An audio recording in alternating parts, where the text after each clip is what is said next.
good evening and welcome to the Super License F1 podcast. My name's Rodney. And my name is Zach. Hitting it with the extra medium energy that we're known for. For this big end-of-year show, Zach, we have got quite a lot to get through. It turns out this is going to be quite a ride for people. We're actually recording a very small little bit today, but we've got a lot in store for people. Oh, so much. You know what? It's like all of my Christmases and hopefully the listeners' Christmases have all come at once. It's our gift to you.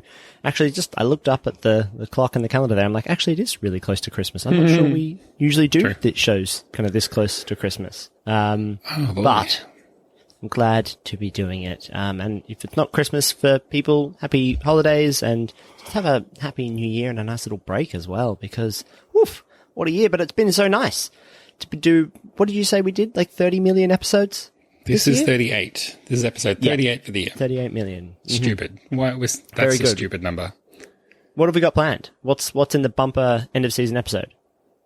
Coming up, we've got listener questions. I assume people who send us questions actually also listen to the show. It would be awkward if they didn't. We're going to cover the latest breaking news and then our Omni chat where we got all of our heads together between us and none other than Rob James, Michael Lemonato from Box of Neutrals. It's a super box of nitro licenses. You think after 7 tries of this thing, we would have worked out some kind of merger name for us. But anyway, we haven't. But anyway, we're all chatting together about our stuff, our end of the year awards, and just really anything that came to mind, because this isn't really about sticking to a formula as much as it is just having some fun with some friends, which is what this time of year should be about. Yeah, exactly. Some fun with some friends. Do you want to go straight into talking about Max Verstappen's... No. You said it was up to me to pick the order of how we did this. You made that very clear. So we're going to start with listener questions. First question is from listener R. Gordon. It says, Dear Zach, what do you and Rod think of the news that Sergio Perez has been signed for Red Bull? Are you pleased or are you very pleased? Love and kisses, Rodney Gordon. So, Zach, why don't you go thanks for first writing in, RW Gordon. What do they say? Definitely a long-time listener, first-time question asker. Sure. What do I reckon? I mean, you'd like to see open seats go to great drivers, right? But this must just be an indictment now of the young driver program. You can't see the talking marks I'm doing with my fingies. But yeah, the young driver program that Red Bull has run all this time, where I think we've talked about in the past how it basically just feels like Sebastian Vettel, Daniel Ricciardo are the only kind of graduates of that program. And Carlos Sainz Jr., obviously. Yes. Yeah. So out of the 400 drivers they've had go through Toro Rosso, AlphaTauri and Red Bull, 3-ish have gone through and been somewhat successful outside of the Red Bull team. Max Verstappen will probably make that 4 at some point. And the fact that they felt that Pierre Gasly, Alexander Albon, Daniil Kvyat were not good enough to race for the Red Bull team, considering all 3 of them have at one point driven for that Red Bull team.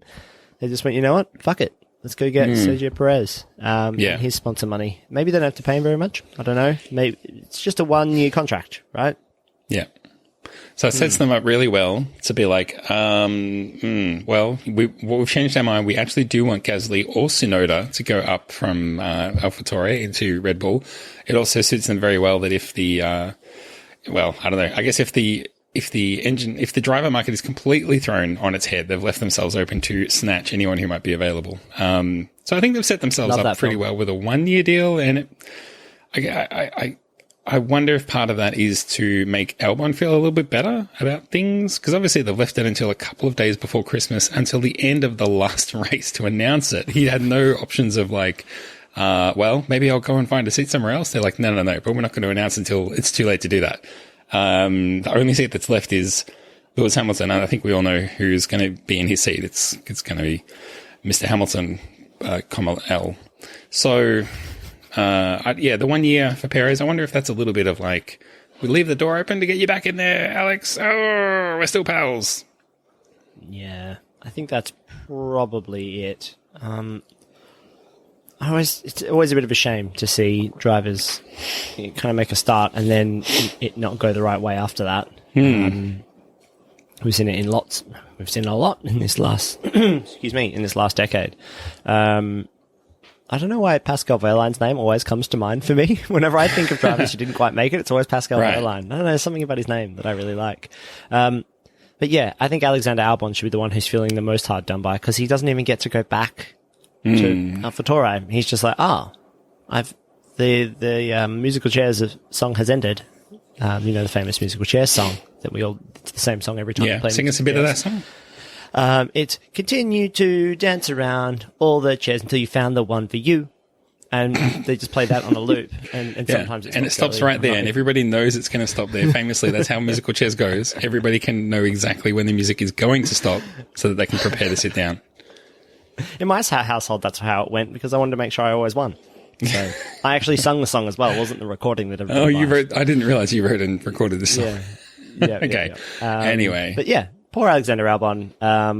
I'm looking forward to watching Drive to Survive to see how all of those decisions go. The adjoinder to this was that apparently Red Bull weren't even thinking about Nico Hülkenberg or Sebastian Vettel, and I didn't even know that anybody was thinking they were thinking about that. But are you thinking that they were thinking that? I didn't think they were thinking about Sebastian Vettel. I still didn't even know that I just learned that just now.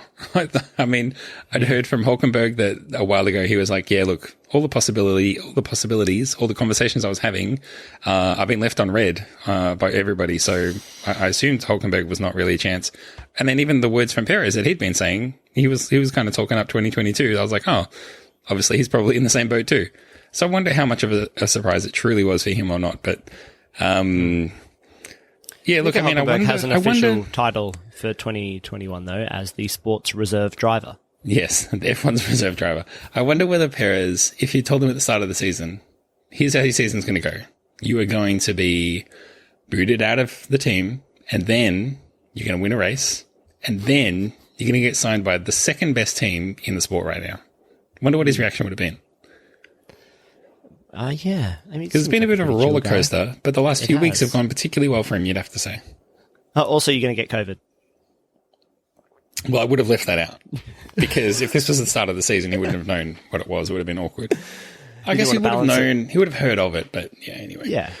Yeah. I don't want to be a bummer either. Heard of it now. So, yeah. No. You want to give, but you've heard that, like the shit sandwich, good news. Oh, that's true. Going to win a race. True. Bad news. Good You're going to catch COVID and get booted out of your team. Good yes. news. You're going to sign for Red Bull. As number 2 driver at Red Bull. That's nice for you. How many? Might have gone. Yeah, do you want to I might have gone tell me? COVID. Would have gone COVID first, then driver. No, wait. You put the shit in the middle, so it would have been. You've got 2 shits and 1 good thing. This isn't going to work. No, 2 good things. No, sign what for are Red the Bull. 2 good things? Sign with Red Bull is 1 good thing. What's the other good thing? And win the race. So I said win the race. Win the race. I see. Win the race. Apologize. Catch COVID. Get booted from your team. And get Not booted in from that your order. team. That's Dealer's choice. Whatever you like. And then, go to Red Bull. Okay. But then there's a shit dessert of, but you'll be number 2 because you're not the son of Christian Horner. Very good. I interrupted you before you were going to make another point. So what were you going to say? Oh, what was it going to be? Fantastic podcasting. How soon will Carlos Sainz, fucking hell. Ugh. Start again. Start the whole show again. No. Sergio Perez. How quickly will it take him to beat Max Verstappen? Will it be at race 1 or race 2? Why? What do you assume that he's going to beat him? Oh yeah, man. Definitely. Oh boy. This is a fantastic rivalry between me and you brewing. and you've cornered me where I have to support Max Verstappen. You arsehole. I don't want to do that. No, Verstappen will have his measure. Absolutely. Especially in qualifying, but probably most races. But I mean, I think it'll be interesting to see what Perez can do in terms of claiming more podiums, pressuring him more in the race even. But I'm not sure what you've seen that makes you think that Perez is way better than Verstappen. I don't know. But I don't know what you've seen that makes you think that Verstappen is their entire careers. Yeah, but Perez hasn't been at a good team. Max Verstappen has been at a pretty good Red Bull team his whole career. His career is 4 minutes old. Like Sergio Perez is the new Kimi Raikkonen, minus the World Championship, obviously, but just been around for ages and is just pretty good. How many seasons lately has Kimi Raikkonen dominated his teammate, or even won against his teammate? Well, he's had I think this year definitely. Giovinazzi, the forgotten driver, got beaten by Charles Leclerc, who was like the wonderkind of that year. But basically every other season that Kimi's been at, Sauber, / Alfa Romeo. Yes. I think he's seen off everybody at Alfa Romeo, except Charles Alfa Leclerc. Romeo. So Yeah, and where else? The two people. There Well, were no, two there people was, at Alfa Romeo. No, there was what's-his-face, wasn't there? Marcus Ericsson, remember him? Oh, Saw him off. really? Too. Are you serious? Yeah. Him? Wait. Oh. Hey, he beat everybody. You set the terms. You said how many people has he beat at his teams recently? All of them except Charles Leclerc. Jesus. Everyone. You made it up. Look, all I'm saying is All right, Sergio Perez. He's indisputably had a great season, and Right. he's coming up against Max Verstappen, who has basically been in the clear air between Mercedes and the rest of the teams. Okay. So, I reckon Sergio Perez is going to be right there with him. Well, there you Possibly go. has more racecraft. Rod. I don't know if this listener likes to go by Rod or Rodney, but Rod, I hope that answers your question. I hope I pronounced your name correctly. Zach, I think that we'll put a pause on listener questions there, but we'll throw to our epic talk with Box of Neutrals, and then we'll come back. So on the other side of this, you'll be hearing us answering listener questions and wrapping up the year. So enjoy this wonderful chat that we had with our good friends, Box of Neutrals.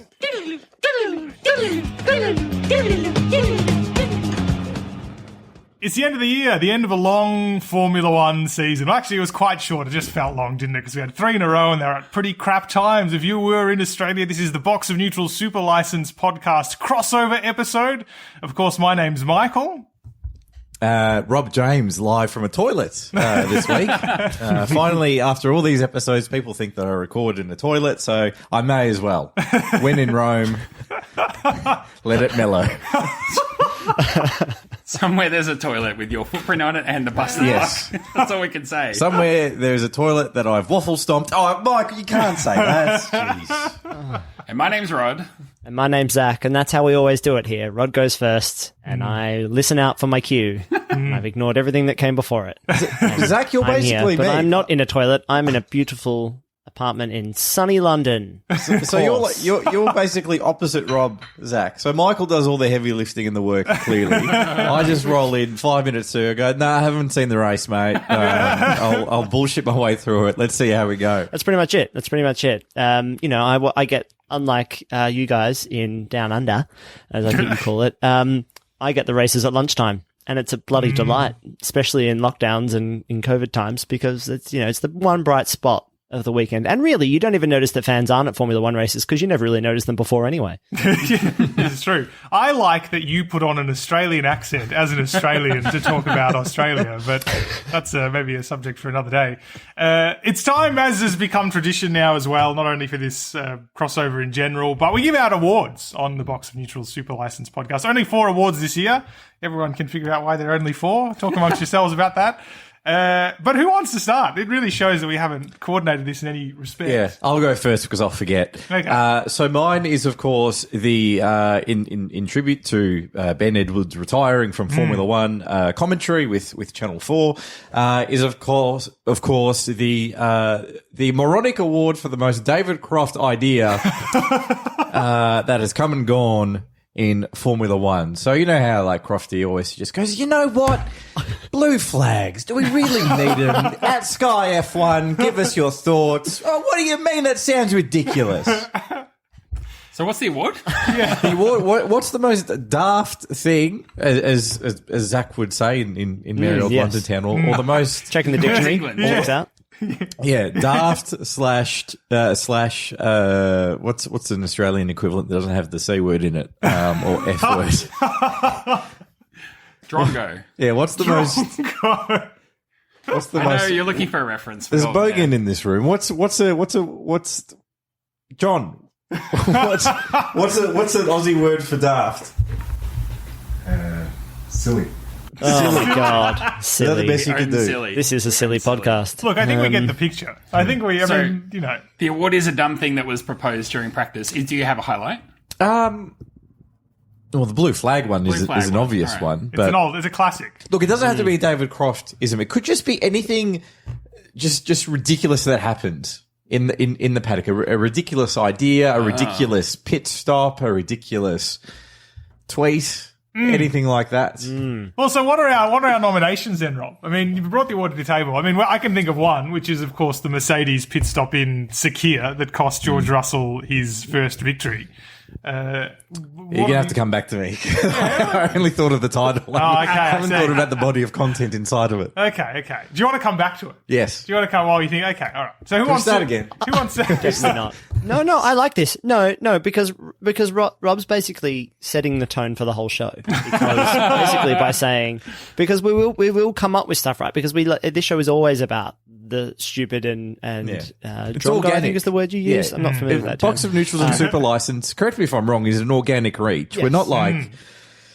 where, they pay for marketing and bloody, we're up 300% on our engagement and we got, 3.2 million impressions. Impressions, it is the greatest scam.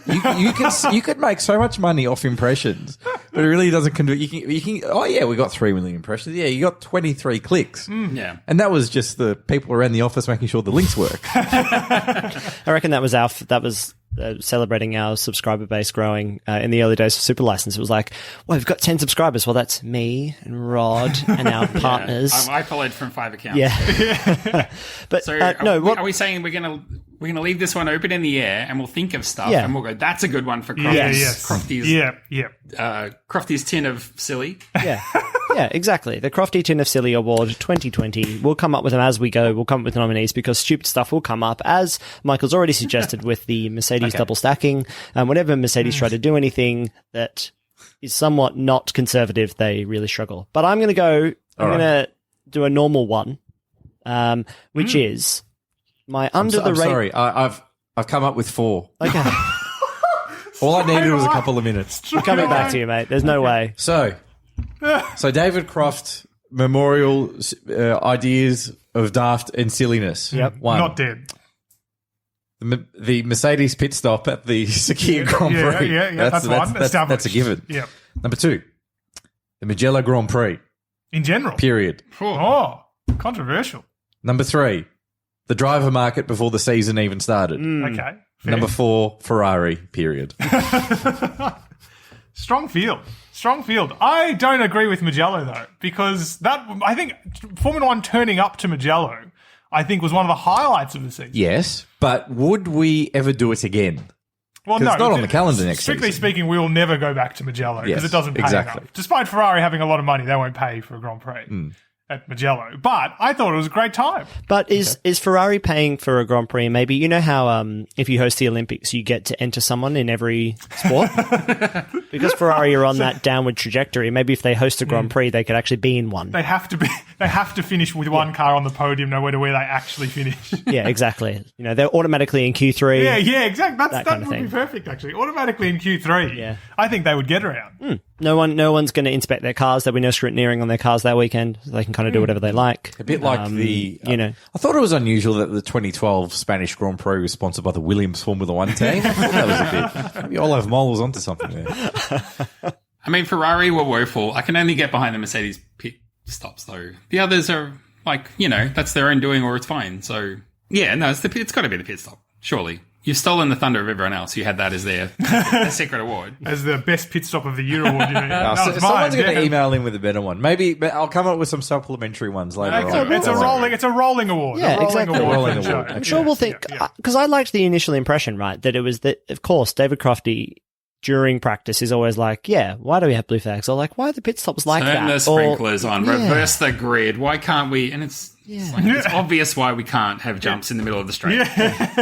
But he's always banging the drum on like the tires are always really complicated. It's like for seemingly reasons like because he can't remember which ones are which. So it seems personally driven a lot of the time. He's like, if this sport was less complicated, I would be a better commentator. And it would be better for people to understand. And I half agree with that. If the sport was less complicated, it would be easier for people to be in it and like it and understand it. Like, it feels like we spend 20 minutes of each race or each race weekend, like explaining why things are the way they are. It's like, and this is like this, so that this is like, we have these different stages of qualifying so that we can actually have a proper qualifying in the end, but not really because people come out for twice, but we all really know who's going to get pole anyway, so it's a bit of a farce. But they can't do that because they need to qualify on the tires they want to start the race on, but they don't think they're actually going to get to Q3, so they're going to go out on tires that they don't really care about. They want to scrub those ones in. And it's just, Or, like, in fact, can I just nominate qualifying for that award, actually? Because qualifying is an absolute shit show. Oh, interesting. Absolute shit show. You heard it here first on the box of super license tie-up. You know, I'm inclined to agree with you, Zach, because for a lot of it, it's a waste of time, and we've gone away from what qualifying actually means. It's not qualifying. It's just the order of the grid. Well, that's literally what qualifying is. You're not going to not get into the race. Yeah. Like, you qualify for you've entered the practice, you paid your entry fee, you're going to get in. So qualifying is a bit of a... Never thought of that. Yeah. It's not the right word. It needs work because we nailed it back in 2006 when it needed a rejig. And for the time it worked. Whereas I feel like it does it now because Q1's a bit of a waste of time because it's going to be, okay, the two Williams, maybe a Haas and an Alfa Romeo, and there might be one wild card. It might be Sebastian Vettel. And then it's just, then it's usual suspects for Q3. So I don't feel like it just needs some kind of format tweak. And look, I was a very big fan of the 2015 specification qualifying format of the. Oh, I can't even. What was it? Surely what not. changed that? How? The elimination qualifying. Yes. Like Surely the not arcade wrong. qualifying. It was like the 5-minute session. In the qualifying session, it was so confusing. People literally left Albert Park because they assumed it had finished. Lewis Hamilton waved his own checkered flag. Yeah. A controversial choice. See, but I think qualifying, other than the Q2 tyre rule is confusing. Again, it's very hard even to write down in a sentence. Never mind explain to someone who doesn't know what's going on.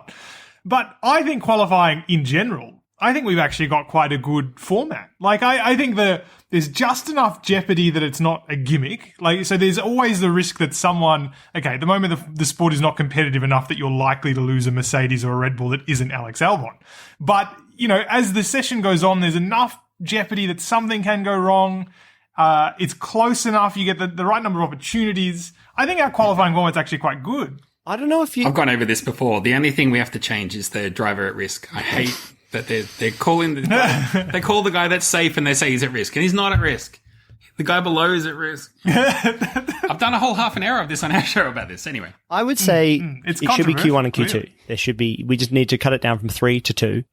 I don't think that, because it doesn't do anything. Like, make Q1 longer then, because the problem you get is that the only reason you have to only have 10 drivers in, I think you could just halve the field, right? Get rid of the junk half, have it go for 25 minutes. So everyone's got enough time to set a fast lap, right? And because you get Q1, 2, and 3, because Qs 2 and 3 are really about, like, what's the minimum we can do to make sure we get into the next one. Like, for all the midfield teams, right?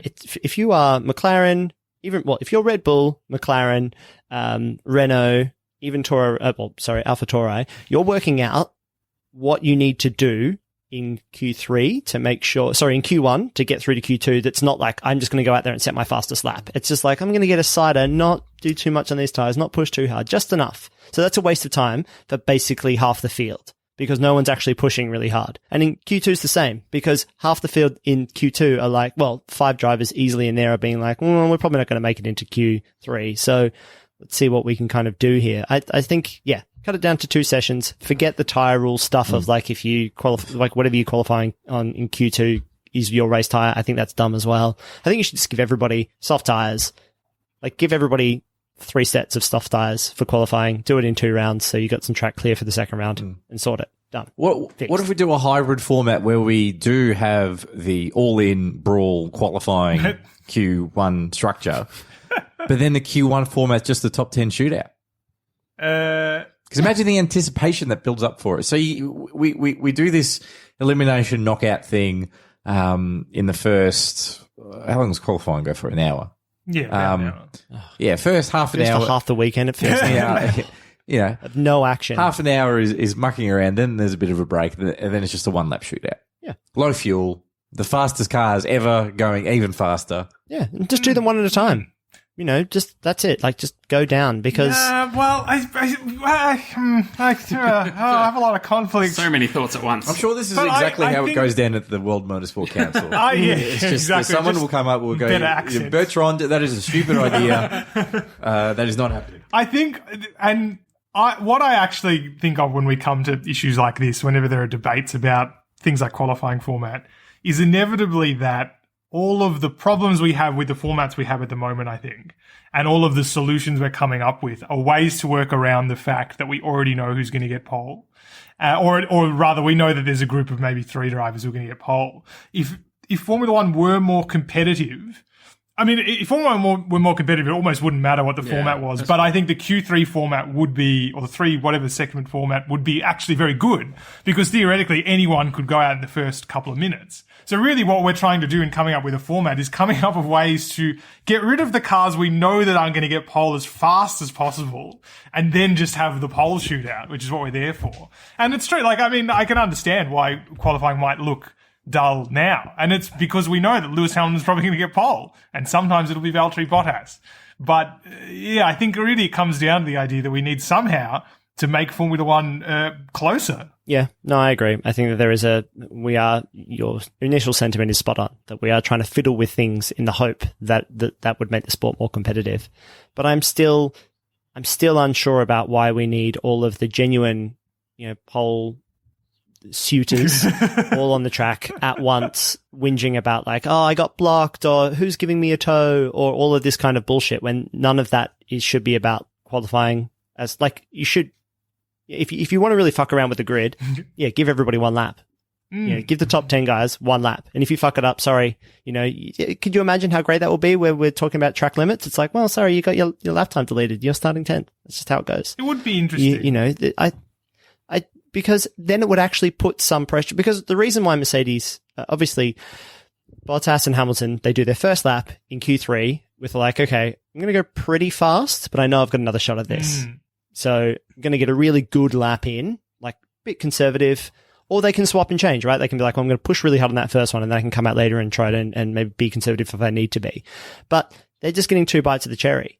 Whereas if you only gave them 1, I think you'd actually see the grid start to swap around a little bit more. So let me throw this out there. I'm definitely not in favour of this, but what do people think about a sprint race for qualifying? I just thought about that myself. I don't reckon... I can tell you're thinking something. You're cooking something Are they up. in the cars, or are they just running 100 metres? For 100 metres. A 100-metre race in a straight line. On foot? I was making a dumb joke about people sprinting, because I don't know who the fastest runner out of all the Formula One drivers. We'll go triple jump if you're going to go that. There are no dumb ideas on this program, believe me. There's just dumb people. Just dumb people, exactly.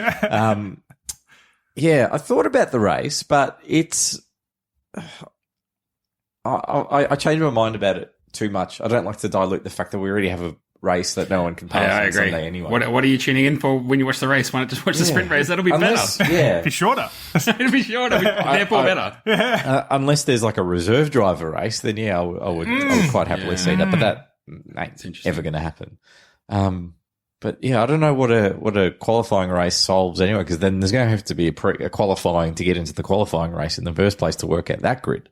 And then, it always just works out. What if you took... Man, it's hard. What if you made it really team focused, which is you can only have 1 driver in one half of the grid. So slots. So you do all the qualifying, but slops. It's pretty sloppy. Sloppy idea, definitely. Slots 20 to 11 can only have 1 driver from each team, and the same for slots 1 to 10. So then you end up with a mixed up grid, and the teams can decide which driver they want to put in wherever they qualified. So you can run qualifying as normal, but then it'll be like, all right, well then the Red Bull team on aggregate qualified 3rd and 4th, so they're going to be in slots 3 and slots 11, and they're going to pick a team member, pick a driver. You can pick which slots you want to put them in, but then you just end up with this nice scattered grid, and you get some of the slightly slower over 1 lap teams up into the top 10. Greg Russell would always end up, be starting from 6th more often, which would be good. That kind of thing. Greg Russell. George Russell. George Russell. He's Greg Russell. I always say Greg Russell every single time. George Russell. He's living rent-free in my head, Greg. George Russell. Greg George Russell. Grussell. I'm just going to say Grussell for the rest of my life. We call him Greg. I think the thing is, I'm really a big fan of the current format, and I think if you're going to change it, it's got to be more simple, not more complicated. Yep. So It is simple. I just think it's too long. Like it is. it's 11 o'clock at night. Unlike Mr. Sort of look at me, middle of the day energy, get to watch Formula One when it's 11 o'clock at night and it's just like it's 15 minutes. It's of too just uniform. Like Q3 has to be a certain length so that they can do 2 phases at Spa, which is the longest lap. I think is it still the longest lap? I think it is. Yeah. But the problem is you go to other places and they're doing 3, sometimes 4. I love Q3. It would shorten it though if you're doing a 1 minute lap to just say Q3 is now 6 minutes. Or just have one go. Why do you need 2? Yeah, just have one. that's what I mean. We need variables depending on the tracks. Yeah. It's like like the top 10 shootout at Bathurst, for example. It's very unique to that place. If you had the Formula One format over there, I don't think it would work. Because you'd want to do one lap at Monaco, wouldn't you? Like one lap qualifying at Monaco, I think would be the perfect situation. That is perfect. Yeah. Yes. I think there could be something in that. As much as I think, but for qualifying, I don't think you need the consistency. Like the races need to be more or less consistent because they're all worth the same points. But setting the grid, I think you can have enough variation. Now I've got 2 wild ideas. One, if I was a sports producer at Channel 7 pitching for the Formula One rights, I would say, hey, look, Chase Carey, you want Channel 7's money bags? You're going to have to fight. We're going to have to play hardball here. We're going to need some integration between the networks. This is not happening, but anyway, a hybrid between Formula One and the Channel 7's new hit TV show, Holy Moly. Is that still a show? The mini golf hasn't happened yet, but apparently it's airing. Apparently, where? I don't know, but I've seen ads for it, and apparently the gigantic mini golf TV show is happening. I thought Holy Moly was going to be a return of the TV show The Mole, but it was all of the bishops in the Catholic Church and seeing who ratted out on who. That's the TV show we deserve. I can tell you that much. Look, I don't want to play the MC here, but this is the worst award show in the history. I don't even know what award we're talking about. You haven't heard my other idea. Oh, what's sorry, yeah. Now you know I love a wheel. Yeah, it's true. I love a wheel. Yep. Why don't we just have a wheel? Yep, spin a wheel. Just a spinning wheel. Just a spinning wheel. Yeah, I think good's there's a something wheel? in that. How many spins would you get? And if and is it how fast I can spin the wheel? Where does it land? Because you could use some of your development tokens to get extra turns on the wheel. And if the gloves I use to spin the wheel in the first time, are they the gloves I have to use in the race? Yes. Like to start the race? Surely, if we want to do that, then we could do, depending on the race, you could do different feats of strength. Like you do that thing where you got to hammer the plate really hard. The best hammering person gets pole. Just do archery, mini golf, do darts. David Croft Ravini's element, obviously. This is the ultimate crossover with all of the bullshit press stuff that happens in the first couple of days. They're actually the little tractor race is actually setting the grid. Yeah, I love that. Yeah. I think that to try to segue us on to the next award. Perhaps this is all just back of house bullshit. Why are we trying to make an event out of all of this stuff on the race weekend? And really, I don't think when I first got into Formula One, I don't think I ever watched qualifying. Ever. Like, the race is the thing. No one's turning up to fucking training. No, like, we don't give a shit. Like, these are the Formula One diehards that love all of this stuff. I was going to say shit again, but it's a family-friendly show. Two shit. You've sworn so many times already. Fuck them. So, like, let's just not worry about it. Let's just leave practice. Leave qualifying. They can all do whatever they like. The race is the thing that we actually care about. So let's stop fiddling with the format. Maybe we should just take all the focus off that stuff. Lean into Rob's idea of it's qualifying, but no one really needs to qualify. So forget about it. Let's just focus on the race. That's fair. It seems like an amiable conclusion for everybody. The award is racing in the end. I can smell those salt and vinegar chips that are open there. So if we can move on, brilliant. Okay, let's move on to my award because I was already talking. That wasn't your award. No, that wasn't my award. Just a really long run up to the award. This is the Crofty Award. We're on to award 1. No, my award is the Under the Radar Award, and it goes to McLaren. Very serious, because they've slowly been getting better after those disastrous Alonso return seasons, just basically out of the sport. But slowly but surely, they've been building this really consistent, repeatable process. Like we're not talking podiums and wins, but every weekend the drivers were performing. The car was fine, except for a few times when it conked out on Carlos Sainz, but he's leaving, so it doesn't matter. They've got a really strong, lineup for the next couple of seasons with Ricciardo and Norris. I mean, Norris might just be there for his whole career. He seems to like it, and they're on the right way. They're getting the Mercedes power unit.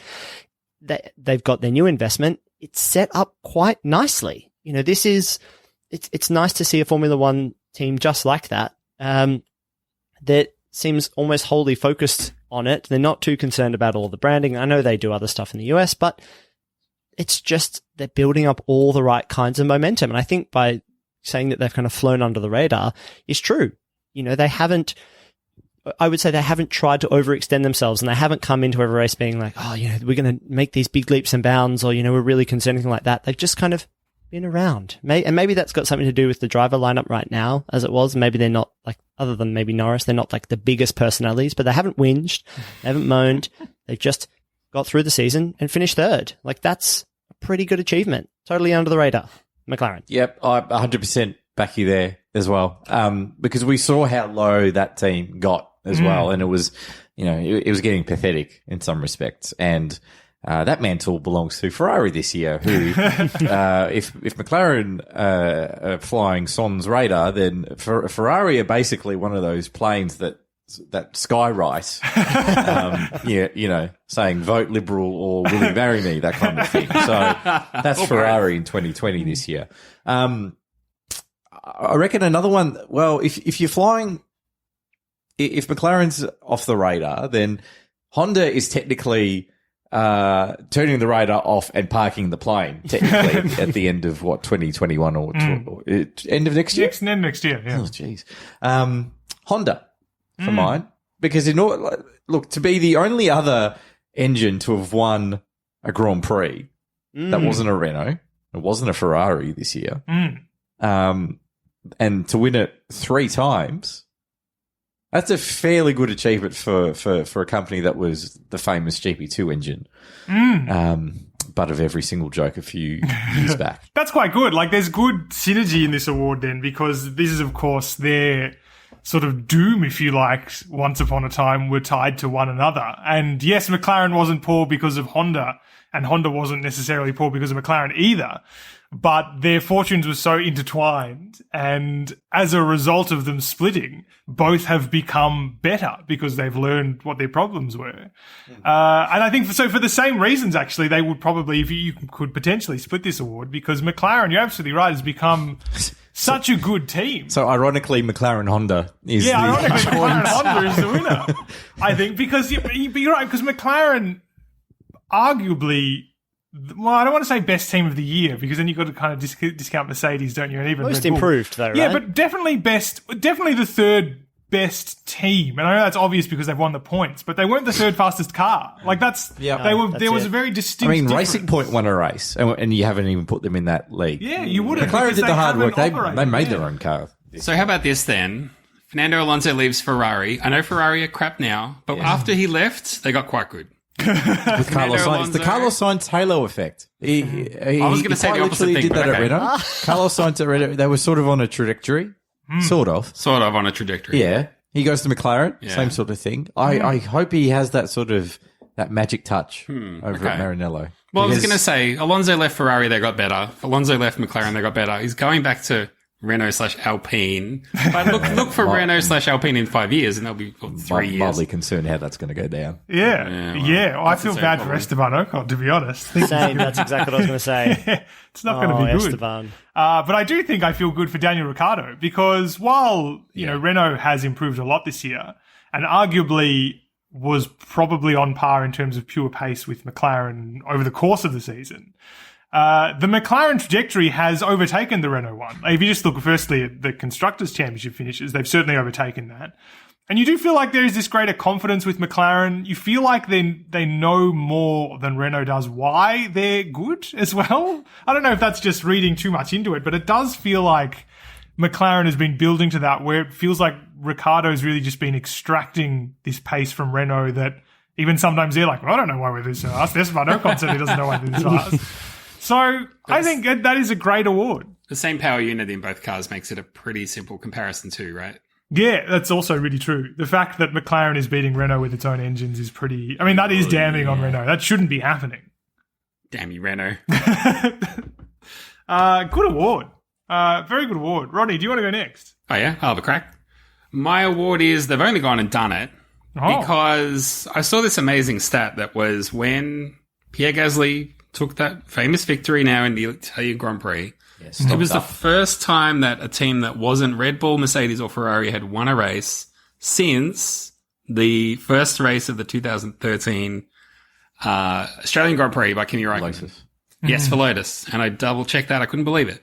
That means we've been doing our show for 7 years, since the start of 2013, but we started a few races after that race. So the whole time that we've been doing our show, there has not been a single win from non-Red Bull, Ferrari, or Mercedes. So, and not only that, we had it twice this year. So they've only gone and done it, and there's obviously probably plenty of other contenders for they've only gone and done it this year, but I would put up those wins as they've only gone and done it. Love that. I think that's a great point. It's kind of crazy that we haven't had more. Well, it kind of shows that whether Ferrari or Red Bull have always just been there to pick up the pieces. You know, for those times when Mercedes has kind of fallen off, or back when we started the podcast, it was a bit like when Ferrari kind of fell off a little bit. But yeah, it's been, I think especially AlphaTauri, maybe they're a little bit under the radar too, but you know, who knows what's going to happen with their future. But another just like nicely run team who kind of gets things organized. You know, we could probably talk a little bit about how it was a bit of a genius move having Pierre Gasly kind of come back. Daniil Kvyat's been pretty rock solid this year, quiet. You know, you don't really think about Daniil Kvyat. You kind of forget that he's in the sport, which is odd considering how... Well, he's not anymore, I guess. Yeah, so that's true. Seamless transition. Just slowly fading to black. But yeah, if it was going to be anyone, and that's the interesting thing to like dovetail that with the award we just talked about, the fact that, you know, McLaren weren't winning those races, but the, you know, random AlphaTauri was, is interesting. So the award, so hang on, so Rod, the award is the They've Only Gone and Done It award. The Only Gone and Done It award, hands down, is Formula One. Because at the time of this recording, we're shitting bricks that up north in Sydney, there's 17 people that have got coronavirus. Meanwhile, in Europe, Don't even talk about it. in the time that I started this recording, 17 people multiplied by 17 have since contracted the Donald Trump virus. So, so for Formula One to have done the sport in quite a hot spot, and to have got all the races, there wasn't a cancellation. The World Rally Championship's already cancelled 2 rounds for next year. 3 of the drivers got it, Rob. Yeah, 3 drivers got it. A handful of personnel got it, but it was only limited to. There wasn't like a Formula One linked outbreak. That's, apart from maybe the Russian Grand Prix, but the What was that? Say it a bit louder, Rob. I thought you said. For it to actually have restarted, gone through it, and actually relatively unscathed, that's a hell of an achievement, especially in Europe. You know what's interesting? Actually, IndyCar probably, to be honest, is the second that they've gone to get away with it. That's just it. And they started much earlier than anyone else. Didn't they all start in about March? So, you know what's interesting? Just as an aside on the way that Formula One has managed to race at this point, they had roughly 1 in 1,000 tests were positive, which is quite good. I think it was something like, it was roughly 90 positive tests in 90,000 positive cases in 90,000 tests. But if you extrapolate that down, 3 out of 20 drivers got it. They are for some reason, the Formula One driver is way more likely to get coronavirus. Yeah. And now you could either reflect that on the fact that it's so unlikely that you get it in Formula One that's kind of statistically random.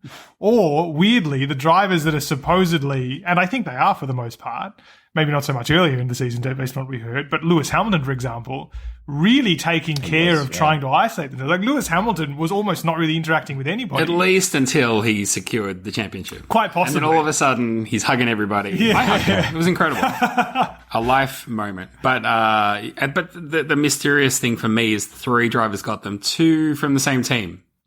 That's a head scratcher. Just looks a bit careless, doesn't it? all powered by Mercedes engines, Rod. What are you going to... Something about that engine? Something about the MGUK? What other similarities do we have? I think they need Tom Cruise to come down there and give him a spray. With the mask on, of course. Really hope that by the time this podcast goes out, that's still Tom. It will be. It will be. It's Tom Cruise. Play the audio. Let's put it into it. It's quite good. They're quite good candidates for that award. I also want to put it in a sporting context again, and I know this seems like an obvious one, but I want to put in Mercedes here, not just because they've won another championship, but purely that they won the championship by trying to beat Ferrari that they didn't realise were cheating last year. Did such a good job that they've dominated this year, and Ferrari has obviously finished sixth. Had Ferrari not cheated last year, A, they would be closer to the front, and B, Red Bull might have beaten Mercedes this season.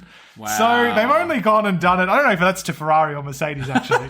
I'm going to say Mercedes because they've done what you, strictly speaking, aren't meant to be able to do in motorsport, and is beat a cheating team without cheating, as far as we know. So all strong candidates, I think. All quite strong candidates. Do we want to check in if we finished with this award, that is? I don't know. If you want a final word, you can hand out the award. You can have the final word. Well, Wrong podcast, mate. This is not the final word. I thought that my idea was quite strong. It was strong. I'm fond of it. They're all Might be slightly biased, though. No, but it was true. I thought it was really, I mean, this is a Formula One problem. We were talking about this during the qualifying argument earlier, before we remembered it was an award show, that it really comes down to the fact that Formula One's not close enough, generally. Like, we're celebrating Pierre Gasly and Sergio Perez wins, and rightly so, because they were great wins, and obviously first-time winners and all that kind of stuff. But these are drivers that should be in victory contention regularly. Like, they're win-quality drivers. But the fact that we're, particularly in Perez's case, Gasly's still young, will hopefully be in the sport when it equalises a bit more in the next couple of years. But Perez, as we know, at least as the time of recording, is unsigned. And if he is signed, he was at risk of being unsigned. And if he's not signed, then what a shame, he's out of the sport. And that's terrible. I mean, he only just won his first win, but that's really what it comes down to, isn't it? So what this award is celebrating is that it's like they're breaking the rules, essentially. But does it takes the kind of totally upsetting of the equilibrium to get those kinds of results. People say that Formula One is not competitive because Mercedes is so far ahead, but we're also not getting these incredible midfield battles every week. It's something Rod and I spoke about on reflection of the Abu Dhabi Grand Prix, is that in McLaren finishing third, and Force India, I just can't wait for them to become Aston Martin and change that color, so I can stop thinking of them, so I can forget Racing Point. Crofty will still call them exactly. Force India Spiker. Which one's Sauber again? No, but the point is that it's close on when you look at the points, like the midfield is kind of close. And, it seems kind of close when you look at, how, the intervals at the end of a race, but the actual racing in 80% of the race, like if you take out the start and the end, 80% of the racing is everybody just stays in position. Maybe pit stops will change stuff. We think about tires and we think about pit stops as being the key, like the strategy is the thing that is going to, get someone from 11th to 8th, but we're never talking about someone going from like 8th to 1st. Like, no one's going to really steam through the field unless they're Mercedes powered or maybe Mercedes labeled car, Perez, take that out of contention. But the racing isn't close at all. You see very few overtakes. And I know Formula One was never like, there was a million overtakes a week, but it doesn't ever feel like. If you look at the way the grid looks at like lap 20, let's just take after the first pit stops at any race, you could be like, yeah, that's pretty much how it's going to finish. That's the race. Done. You might as well just stop it, because that's barring anybody crashing or, something like that. That's pretty much it. Everybody from 4th down to 20th, they're going to basically hold position after the first pit stops. Nothing really happens. Yeah, that classic thing of watching the highlights and it skips from lap 20 to crossing the finish line. There's no competition because the cars are too big. Just thought I'd get it in there. Cars are fucking massive. They're huge. They're monstrous, aren't they? We talked about it last week on the Renault thing. It's ridiculous. I understand the reasons why they're gargantuan now, but you can't overtake. You can't overtake with these cars. They're too disruptive to the car behind them. I mean, you can see it in the Mercedes. Everyone says, the Mercedes are just made to lead, and of course they are. But you compare that to literally anybody else on the grid too. You're like, yeah, people can overtake because of DRS. That's basically it. you know, that's the only thing that is guaranteeing overtakes right now. Occasionally, maybe you get one or two overtakes because there's a tire disparity, but the rest it's DRS assisted. So it's kind of broken. Again, sort of all just comes back down to this idea that there's something fundamental that needs to be fixed in Formula One, I guess. And hopefully that'll be 2022. This was meant to be next year. We could have been talking about this for next year. But, I thought 2019 was meant to be the nothing season as well. I remember talking about that at the end of 2018, being like, yeah, but the real big, 2020. come 2020, it's going to be game on. Everybody's going to be in the right teams. Everything's sort of shook out, but no. Mm-hmm. Do we have an update on the rolling award for tonight? Your award, Rob, the rolling award. Do we have any more recommendations for it? The award itself. I think our qualifying formats were equally as David Croft-esque.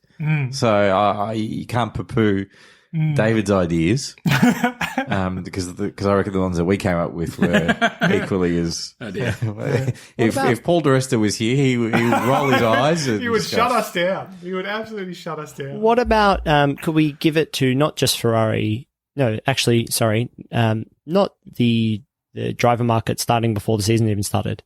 But what about just Aston Martin picking Sebastian Vettel? Like that is that's an absolute lark, right? Well, this was one of in my head I have several awards that I'm thinking of which might be value that you've won. I would say that's the value award. Well, no, potentially value award, but I was going to say major misstep of the driver market award would surely be replacing Sebastian Vettel for Sergio Perez.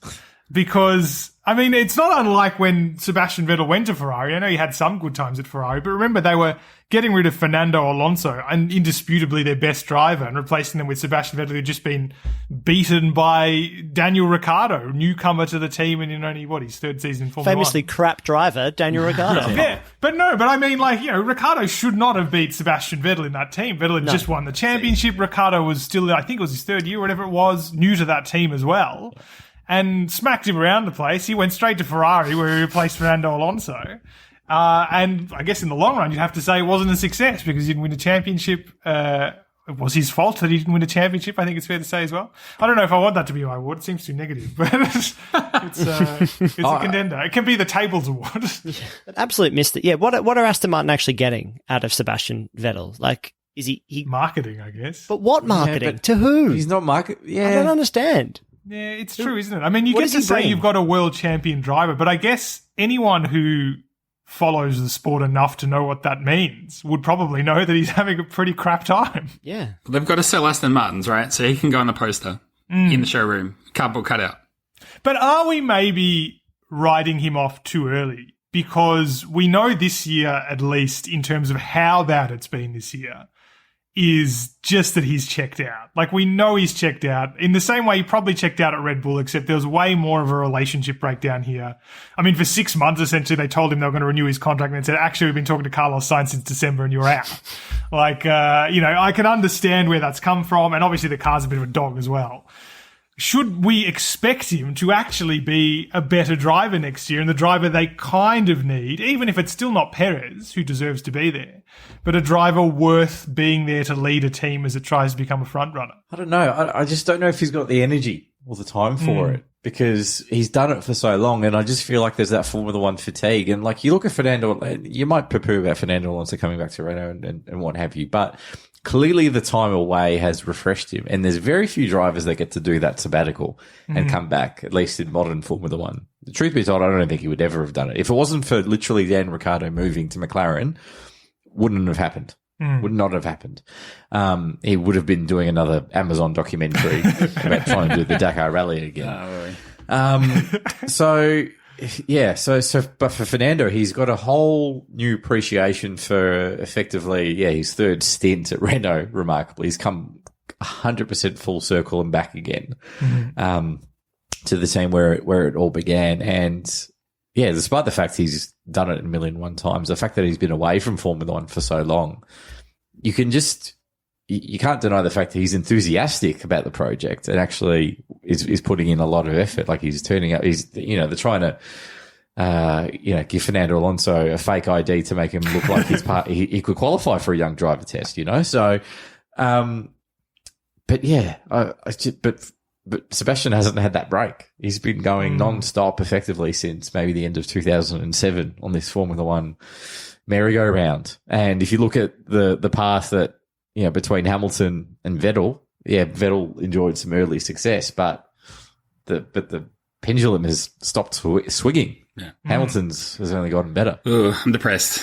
Can we think of something better, Michael? You've got time to squeeze in a good feel good award. There's also it's a little bit negative, but it's feel good in a 50% kind of way.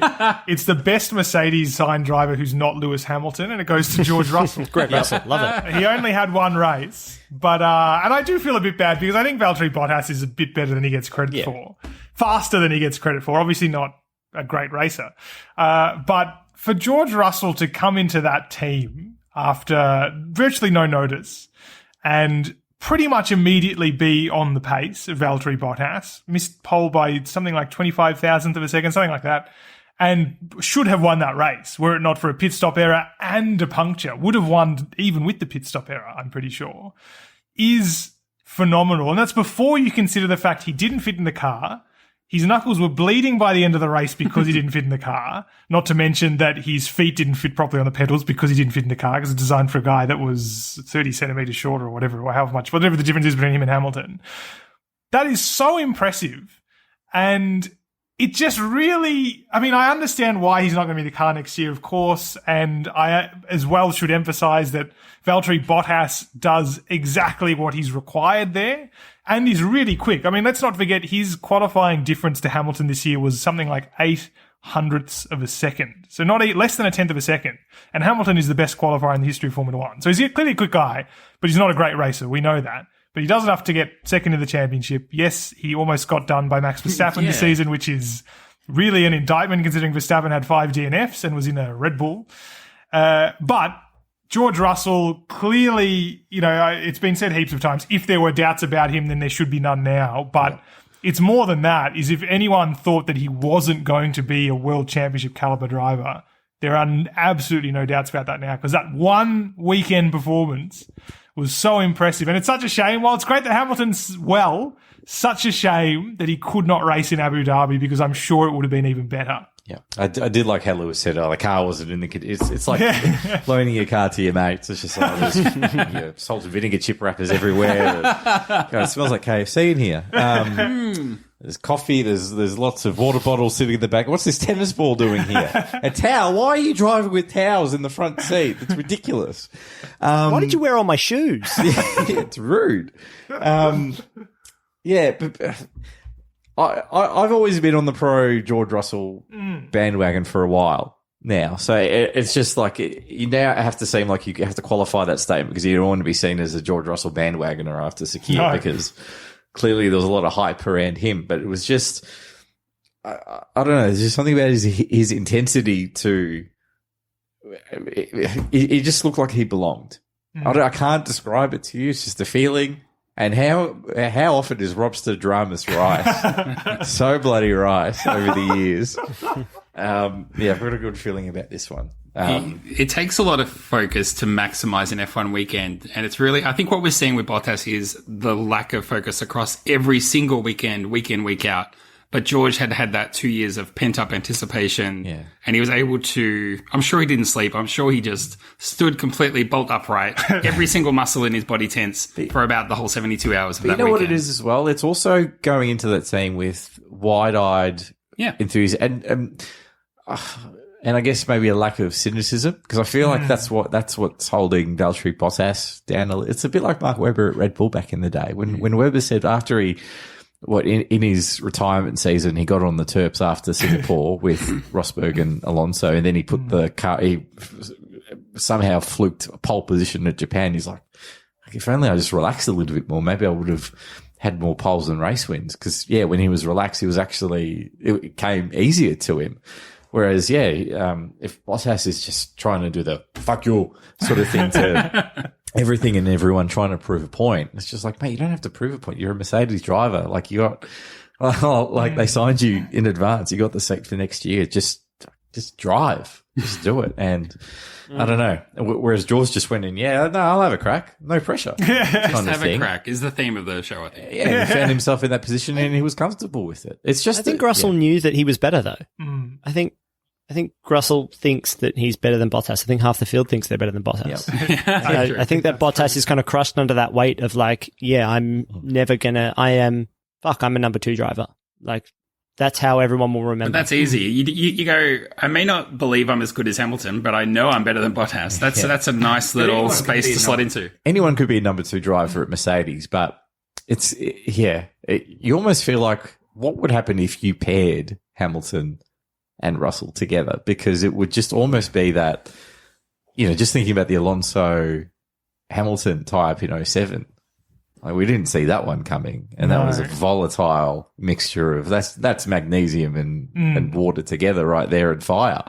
That combination. So for Hamilton to be really challenged by someone, man, that would be because Bottas, quite frankly, he is the 2010, late 2010, early 2020s Rubens Barrichello, quite frankly. Very, very good. Yeah. Don't get me wrong, but he will never be a world champion in that team. Yeah, which makes I think it makes it interesting because when you look around the teams, the top teams, you think about the fact that kind of Renault, both their drivers, because they're not in winning positions, they can kind of pull in the same direction. It's the same at McLaren.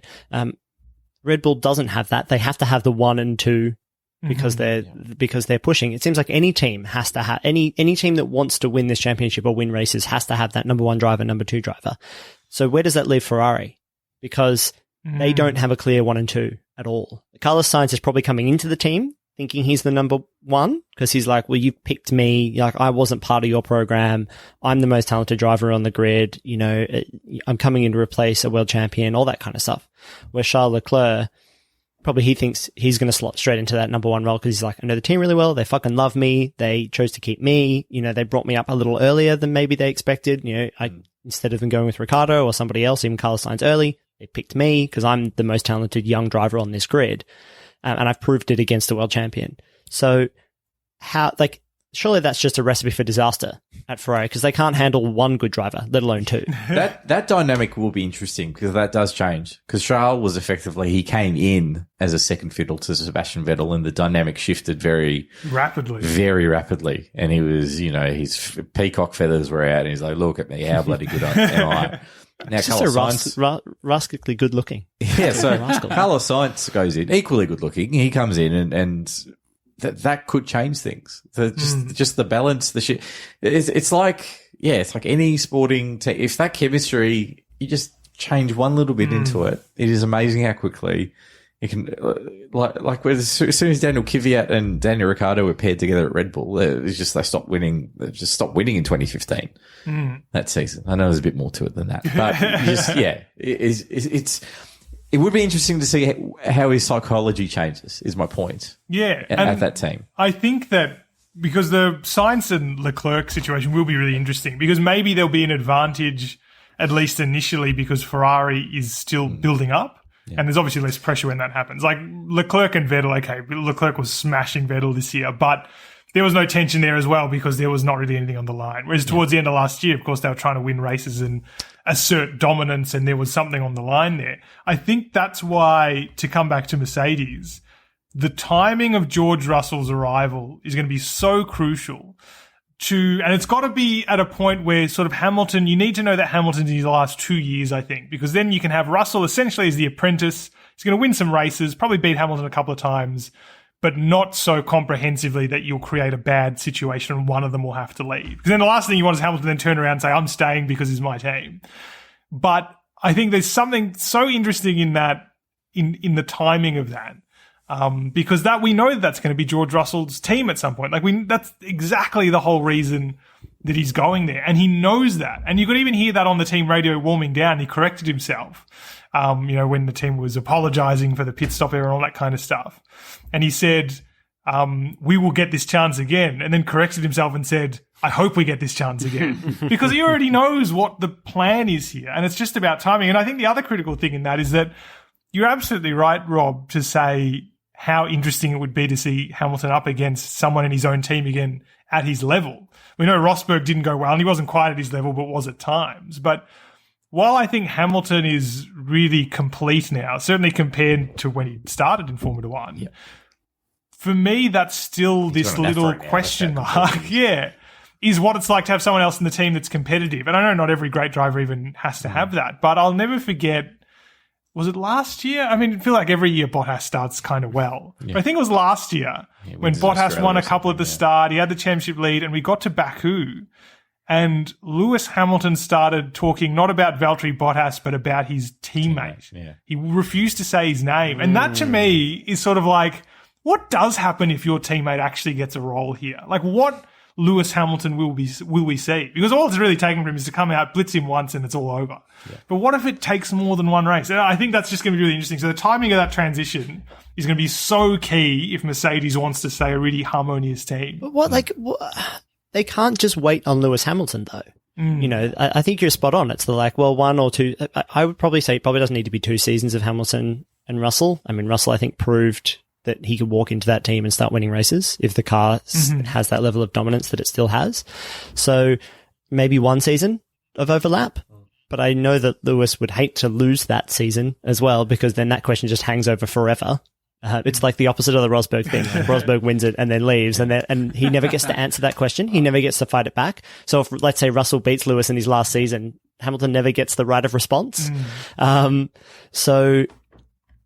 But you can't keep Russell, like, you just can't have Russell in the wings for like 2 more seasons. Well, you can't just sit at Williams. Williams are so bad, like incredibly bad, and they're not getting any better until, 2022, right? With a formula change. Yeah. So is Russell not, like, Formula One moves so fast as well. Like, this idea that Russell will just continue to wait for Mercedes. That's true. Surely somebody else is going to come along and be like, you're pretty handy, actually. Why don't you come race at Red Bull? Yeah, exactly. Or why don't you come race at McLaren?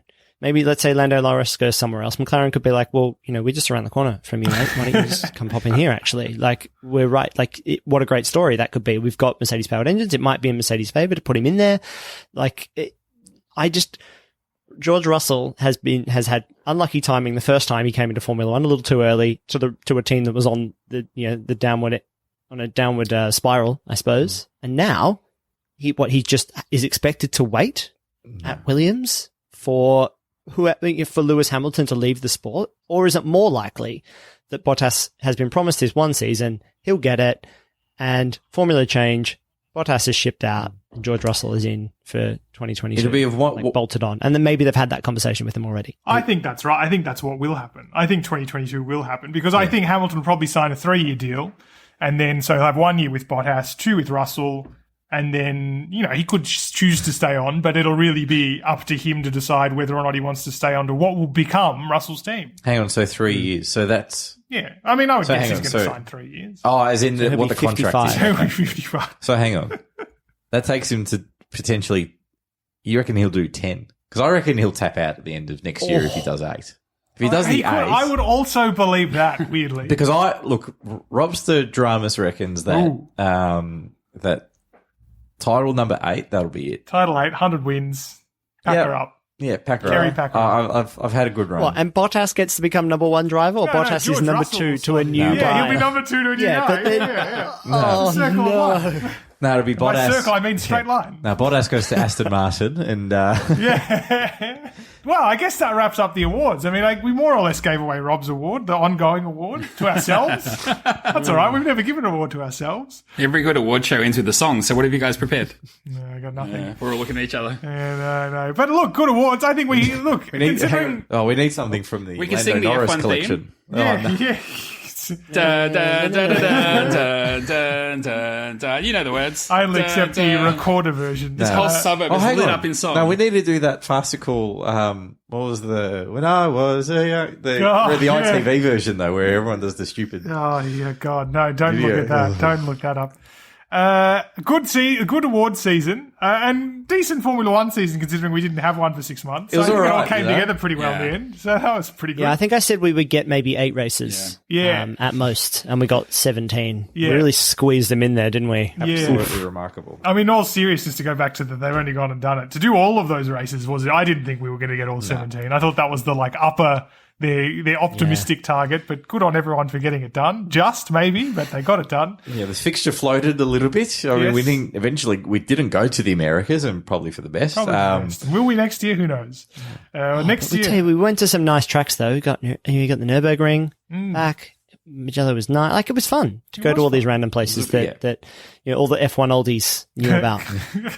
It was a good, fun, kind of random year.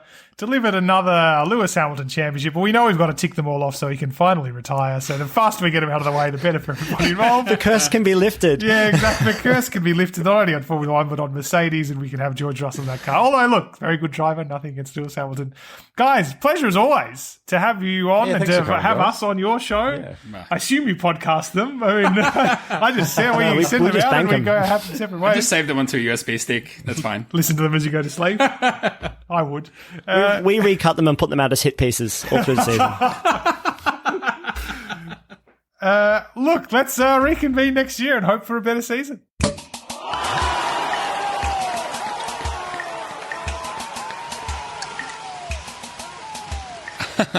Amazing talk, Rod and Zach, and also not too bad from yourselves, Rob and Michael. Thank you so much. Hope you enjoyed that epic chat. As always, it's pretty loose. As always, it's more entertaining than it is thoughtful, insightful, informative. Is that too much of a slam? I don't know.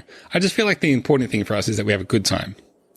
Yeah, I mean, that is the nice thing. And it's always harder for me because I'm not in the room this time. The last few times I have, but this time, not in the room. I could tell you bros all having a cool bro chat, bro time. And I was, on the outside. But I feel like I got some good punches in. That's all I wanted to do. Maybe next year you'll have the pleasure of joining us again in person. Let us crack into some of these questions. I'll pull them up. While I'm doing that, one that comes to mind, which I don't think is in our little questions bit, but it came up from the Discord chat recently, which was, if you were in a team and you needed to sign an available driver right now, would you go with Kvyat or Grosjean? What do you think? Hard to get Grosjean a steering wheel fitting booked in now. And I actually think it'd be probably too risky to book Grosjean in because we just have no idea what he's like. Like, a crash like that can really damage your appetite for. All right. I don't know. Let me put this hypothetical. But take that out. Yeah. Okay. If you take I the can crash click my out of it. fingers Sorry, and Grosjean is right back to the way he was 2 months ago. Yeah. Who do you pick? I went about this the wrong way. I think Daniil. Yeah. Yeah, I think so. I think he's got more to give you. I don't think Grosjean's been good for a very long time. I think Daniil Kvyat has been much better recently. So, what about you? I think Kvyat's best has been better than Grosjean's best in this season particularly.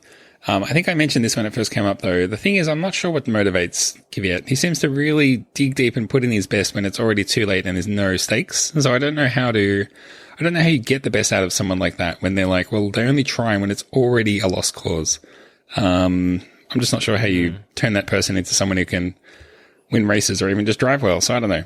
But I'm not crash out about going on with Grosjean either. So I don't know. Neither. I did say on the Discord preferable. the other day that I think that Romain Grosjean, that you could see Romain Grosjean in the sport again. Somebody mentioned what, like, I can't remember what the question was or what the discussion topic was. So it was probably the same one. Discord. Yeah. But yeah, I could definitely see, Romain Grosjean being called up for a season by, some random team that's like, you know what, we just need an experienced guy while we get this new young hot shot who's bringing all this money in. Romain Grosjean, you'll have a watch sponsor would be happy to use you, and the car, sponsor will happily use you too. Like, he's more marketable than Daniil Kvyat, so maybe that kind of swings it for a lot of teams as well. Maybe. But yeah, I could see him coming back into a sport like that. I mean, he'll go probably win a Le Mans, right? That's probably what Romain Grosjean will do next year or the year after. Just go race Le Mans. Let's crack into some other questions that have come through. One of them that we got like an hour too late after we recorded the last episode was about who we think will finish P3 in the constructors. So that one's kind of moot. Even if we can answer now, but I mean, the thing is, I don't know, my money's on McLaren. But anyway, so maybe we crack into some of these other questions. Any jumping out at you or? I particularly liked the comment from Flurg, who mentioned that he agreed with me, just bringing it up to say that he agreed with me about the fireworks at the end of the race. But how do we feel about the action zones? Basically just replays from previous years during the intro music. Personally, I don't think they add much, especially when it's the same 3 highlights for each session. Yeah. So do you know what he's talking about? Not that much. I feel like, oh yeah, no, I do, because they talk about, it's like, okay, here's the... On the coverage, yeah, Turn 4, where Sebastian Vettel overtook Hamilton in 2020, It feels like a warm-up exercise for the comment for Crofty. A little bit, and they do the same one for practice and qualifying and the race, is what he's talking about. I'm not sure what you get out of that. It's not like you're watching the race and then going, oh, look at that, they're coming up to turn 4. Hey, did you know that Fernando Alonso overtook Kimi Räikkönen there back in 2008? Like, I mean, you don't, it just sort of, it comes and goes. I guess it's about, I don't know, it's almost like reinforcing, like, something might happen at this race, yeah? Something might happen. Something's happened here before. I don't know. 12 years ago, it's not for me. In the middle of the race. Yeah. Anyway, what are they meant to do, right? Like, how are they That's meant the thing. to build the personality or theatre of the tracks without that kind of thing? Like, that's all part of the sport, and you can't, we often complain, well, I know I complained about the bar or the barrier to entry to Formula One being a little high. There's so much history, so much nuance built into the sport that it can be difficult. So, these are good opportunities for people to learn about those kinds of things. Well, maybe if they only did it on race day instead of all the sessions, that might be better. Number one, that would be a little improvement so that it's not boring by the time, if you've sat through all the sessions, it's not boring. I mean, they're meant to be encouraging you to watch all the sessions. And other than that, I don't know. I think that interestingly, the corner thing is, for me, one of those, I don't remember all the corners of tracks. When people are like, oh, you know what's your favorite corner? Like, mine is T9 at Sakia. Oh, God, how it goes, quick. You've got to get your exit right out of T8. The way it turns, so good. Yeah, it's hard under braking. You've got to keep steering wheel straight. And then you've really got to be brave and get the nose in on the apex so you can set up T10. It's so hard at T9. I just have no approach to the sport in that way. And I seemingly forget everything that happens in the season as soon as it's over as well. So these little flashback action zone things do remind me of things that happen. I was like, oh yeah, I remember when the 2 Ferraris pinched a Red Bull and everybody crashed. I remember that-ish, kind of. What track was that at? Here, obviously, because I'm watching the action zone for it. But it's, I don't know. I don't come at the sport that way. So and I find it interesting, the people who do remember all of those things. I always feel a little bit insecure when I sit down with people who know every single thing about every track and all the things that have happened in the last 25 years of the sport. But that's the thing, right? It shouldn't, being a fan of Formula One shouldn't be about knowing the most. And that's what drives me crazy about that whole, actually, that's Radeon, the whole thing. It's like, you're doing it wrong. You're shaming someone who's excited and interested in the sport.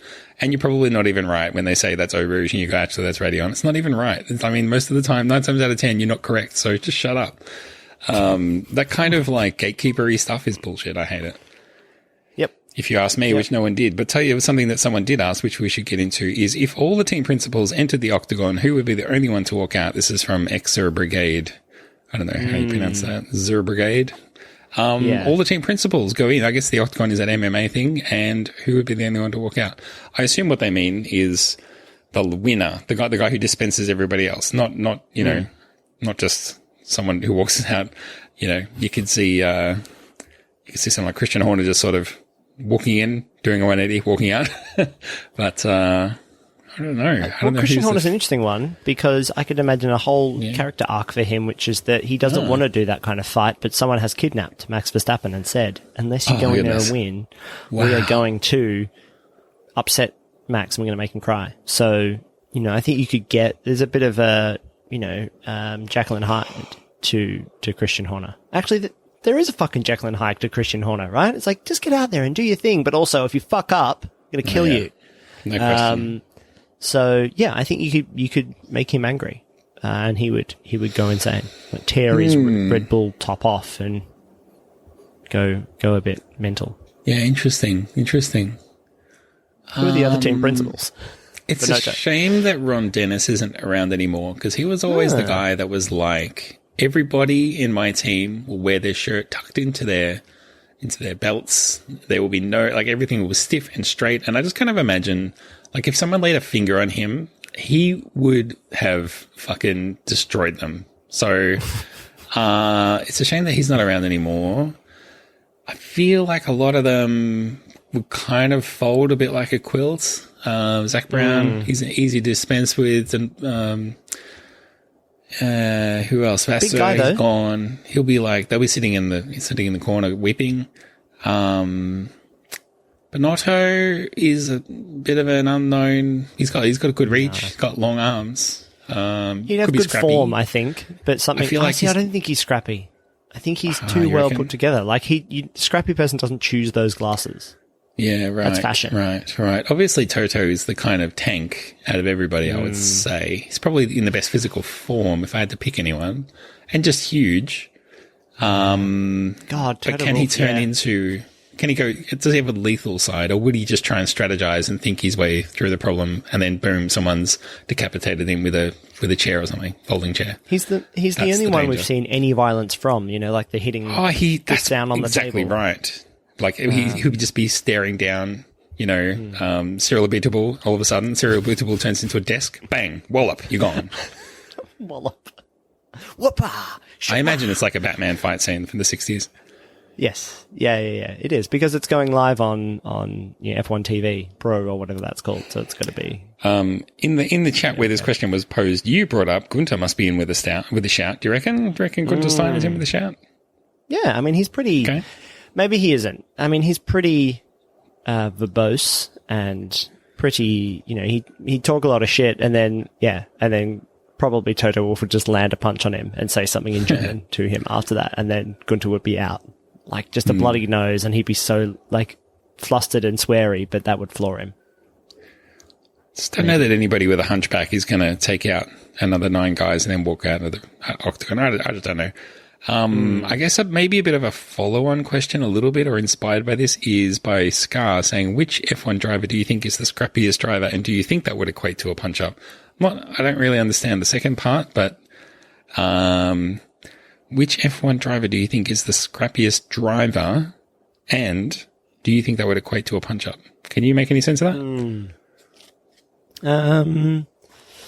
Because being a scrappy driver kind of means like attacking the track, trying to eke out an extra 10th by getting a bit wild, going off the track, sliding all 4 wheels and collecting it at exactly the right time. That's scrappy driving to me. That doesn't really equate to physical violence. And then with who? A punch up with the maybe car? someone that you've accidentally, by being scrappy, that you have, what are the times we see the occasional bit of argy-bargy from Formula One drivers? It's when they both crash, or someone takes someone out, and then Someone the takes other someone guy out, gets out and denies gives them a somebody. hard word, and then he gives a little shove, and then it's like, "Rrr, we basically Yeah, weigh nothing. sure. We have no physical strength other than in our necks. Let's have a neck off. Let's Maybe have a we should neck just off. Run Formula One drivers at each other like helmets, like wearing their helmets just like rams, like rutting rams. That's how I imagine Formula One drivers actually fight. Cool. Yes. I mean, who do you think scrappy though? Give me a scrappy I mean, driver in your mind. Well, wait a second. So for me, there's 2 things. One is which one is more likely to get pushy shovey, and the other, which one is a scrappy driver. Like, for me, they're 2 different things. Okay, well, that's fine. Give me scrappy first.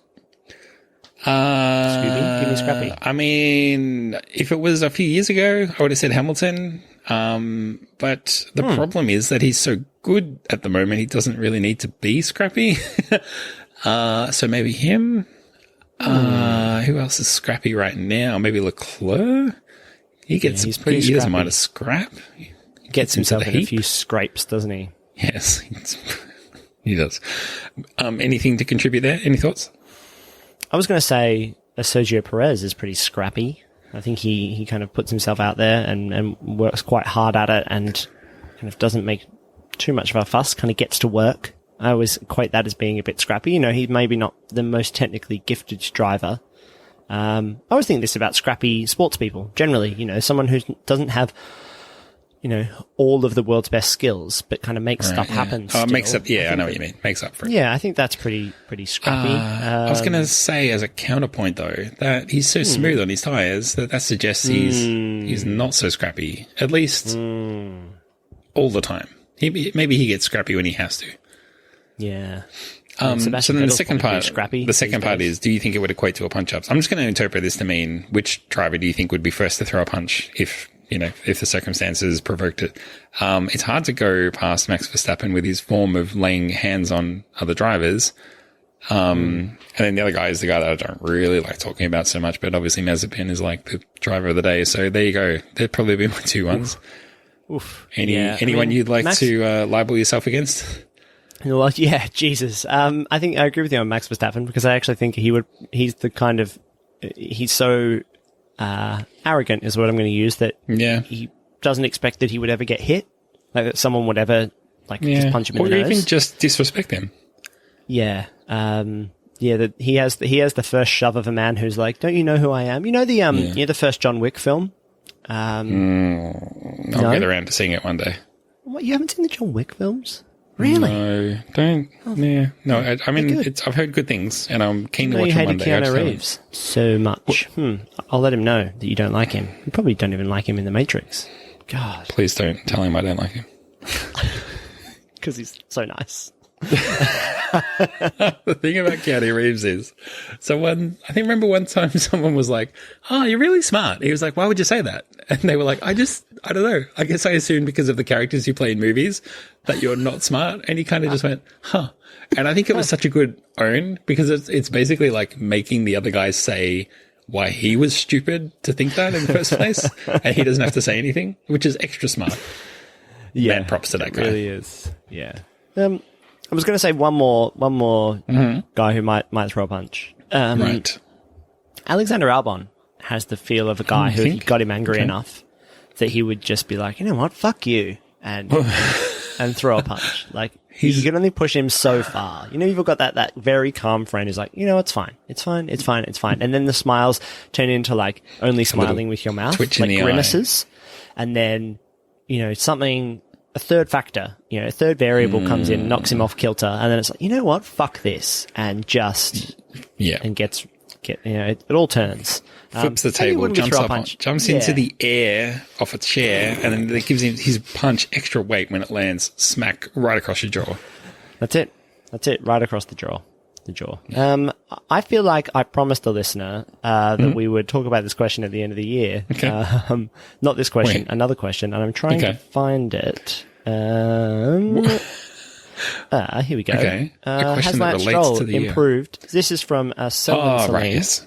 Has Lance Stroll improved as a driver in 2020? I say no. His fluke pole in wild conditions translated into a 9th place finish.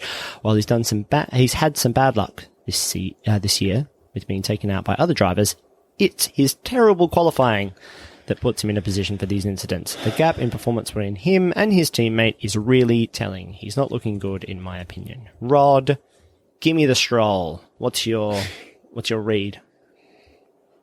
So I'm going to pull up his results so that I am sure of what I'm saying. Yeah. So, he did. Can't remember every single one of his results? Stiff shit. He had quite a good first half of the season, and I thought it was more or less right up until he got COVID that he was. But did he doing even get pretty COVID? well. I mean, who knows? Oh boy, don't even go there. Anyway, I mean, he had a bunch of retirements is the thing. So he had 5 retirements out of 17 races. That's a lot. And then he sat out a race for COVID. So there's 6 races out of 17 where he finished with 0 points. So, I mean, you could look at, More than where a third Sergio Perez of the finished. season. Yes. And then he had 2 podiums. So how many did Sergio Perez have? I think it was 2. And then Stroll had 2 as well. So, I mean, and then in the points, 1, 2, 3, 4, 5, 6, 7, 8, 9 times. 2 podiums, 2 fourths. I mean, it's unquestionable to me. Did he improve this year over previous years as a driver? Yes. Is he where he needs to be? I mean, obviously after the podiums, people were saying, there's no doubt anymore. This guy deserves his seat. He belongs in Formula One. He's done enough now to earn his place here. He should no longer be thought of as a pay driver. Whether you do or not is up to you. That's your call. It's your God-given right to do that. But does he yet have all of the tools in his toolbox that he needs to make it in this crazy world of F1? I'm not sure that he does. I think that you need to be able to ride the bumps. And I feel like one thing he's good at is getting into the zone, but then as soon as he's knocked out of it, he gets rattled and it's hard for him to get back. So that's something he needs to work on, and I'm sure he will. What do you think? I think I wonder, like, under the right circumstances where you know your drive isn't under threat, because your daddy owns the team, is that enough of a pressure taken off you that you know you're kind of guaranteed in the sport for a few more years? So you can just kind of go about your business. And do you just get better as a Formula One driver by just consistently being in a car that's okay? You know, you must just get better by pure application, if that's all. And because he's not stressed about it, he can kind of go into every race weekend confident because he's just trying to do his best. And no one's looking at him. No one else after the race is ever going to tell him off. I'll be like, oh, you should have really done better there, mate. Like, no one's going to ever be angry at Lance Stroll. And he seems like a good enough kid. Like, he seems fine, right? So maybe, I think he's hard on himself. But I don't necessarily agree that no one's going to say you didn't do well enough there or you did a bad job today. I just don't know about that. I mean, I feel like F1 teams are pretty, when it comes to the clear data, I feel like they're pretty ruthless in terms of like, look, we're not here to fuck around. We are here to win races or do the best we can. The data says you didn't do as well as you should have. I feel like the team, I mean, I don't know, but every other F1 team I've seen kind of does that, whether they're leading the championship or running last. They kind of hold people account in that way. So, but who else what other drivers do you know that their dad literally owns the team? I mean, none, but you need to also, you know, provide proof that as a result of owning the team, he will be above criticism. It's true. I mean, I don't think we've seen any. Well, the only evidence we would have is like Drive to Survive, and there was nothing there was no. He's never been criticised during the edits of those shows. I don't know. That I can remember. I mean, I think you could make a very valid argument to say you wouldn't be sitting in that seat unless your dad owned the team. I think that's pretty valid. I just don't know that it follows necessarily that it's like week in, week out, no one's ever going to tell you what you're doing wrong and you will never have an opportunity to improve as a result. Because, I mean, they want him to improve as much as he wants to improve. Yeah, you're right. I think I probably misrepresented that. I think it's less about, hey, you did that wrong, and more like, no one's going to yell at him. Like, no one's going to be like, gosh, you really fucked up, Lance, didn't you? Can't believe you just wrecked the car in qualifying from a stupid mistake. I think he'd be the first guy to jump on the radio and be like, I made a mistake, sorry guys. And they'd be like, yeah, you know what happens to everyone. Yeah, no one's ever going to be in the mindset of, man, if you keep doing that, you are out of here, because they know that's not going to happen. Yeah, that's right. There's never, he will never have, he's probably never had an ultimatum in his life, and he probably never will. Yeah, maybe. So, don't know. Anyway, yeah, I think Lance has done better. He's improving. He's improving. You can't deny it. And I think the test will be next year because Sebastian Vettel's not that good. So there's no one else to kind of. Well, I mean, that's the thing. He might look even better next year than he did this year. Yeah, I don't think. I mean, he's won stuff before. He won Formula 3.5 or whatever it was, and then before he got catapulted into Formula One, I think at some point this year I said, could it be that at some point Lance Stroll's going to be too good for Aston Martin or for the team that his dad owns, and if he wants to continue winning, or like let's say it doesn't go well with Aston Martin, right? Let's say that everybody else improves and they kind of stand still, and Lance Stroll is a little bit like, fuck, if I want to win races, or have a shot at winning something in my career, I might have to leave this team. What does he say? Hey, Dad, could you buy a different team? Could you buy a better team, or does he leave? Does Lawrence Stroll stay in Formula One if his son is not at the team? Probably not. I don't know. Maybe. I don't know. It's weird. Don't know. It's a weird Too situation. many unknowns. Anyway, we should leave that there. We should say thank you to everyone who sent in questions. We should say thank you to everybody who has asked any questions throughout the year, who has followed us on Twitter, who has joined the Discord, who supported us on Patreon. What other cool things? Supported us on Patreon. How could I forget Bought that? merchandise.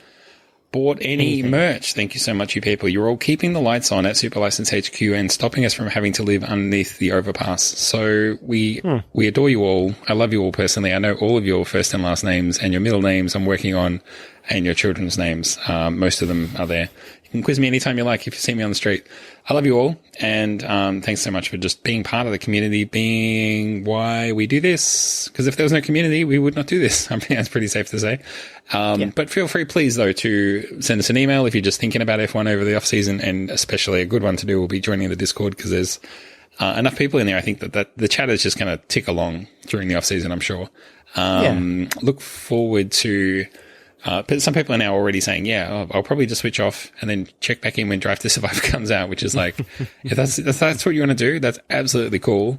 If you want to stay a little bit more engaged than that, though, jump in the Discord and have a chat with us every now and again.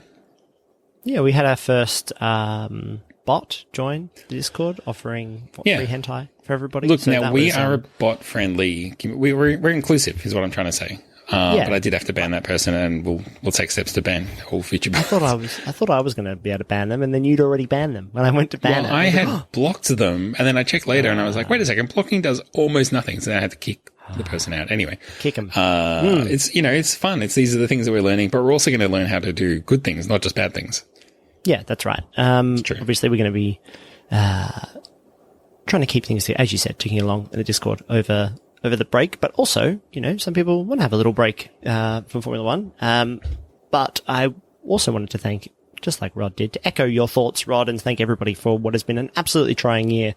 So glad that the sport has even happened, and that we got to experience it with all of you. And Rod, thanks to you for jumping on these calls with me every week. We ramped up our production.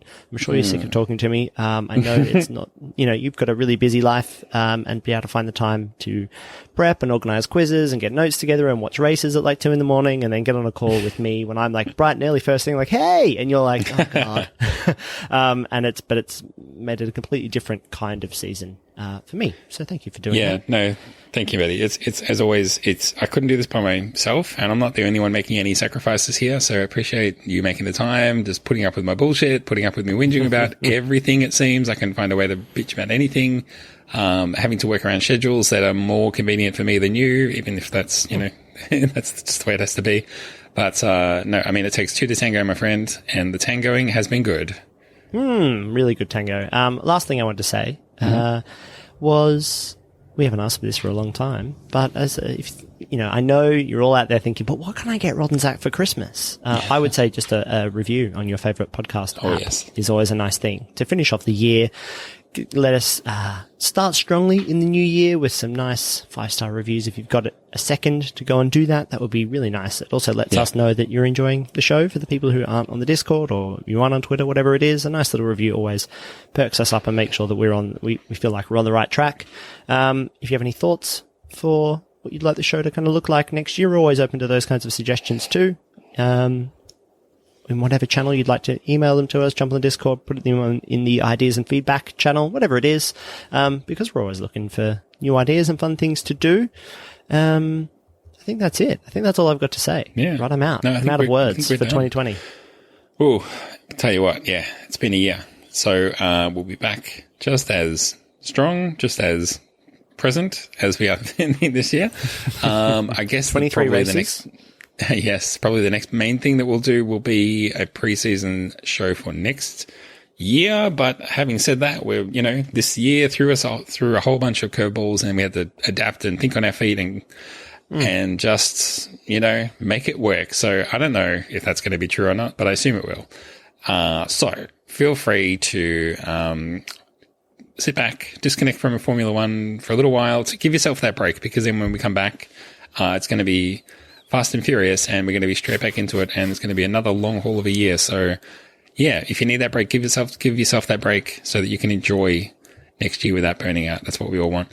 But I've also run out of things to say. So instead of blathering, I'm just going to wrap it up. So I'm going to quickly drag out this sentence and speak really slowly in case you have one last thing. I don't have any final thoughts, so you can do the normal outro if you'd like. In that case, my name's been Rod. And my name has been Zachary. We'll talk to you in 2021. Thanks for listening. Bye-bye. Thanks for listening. Bye. We could do it together as the final one.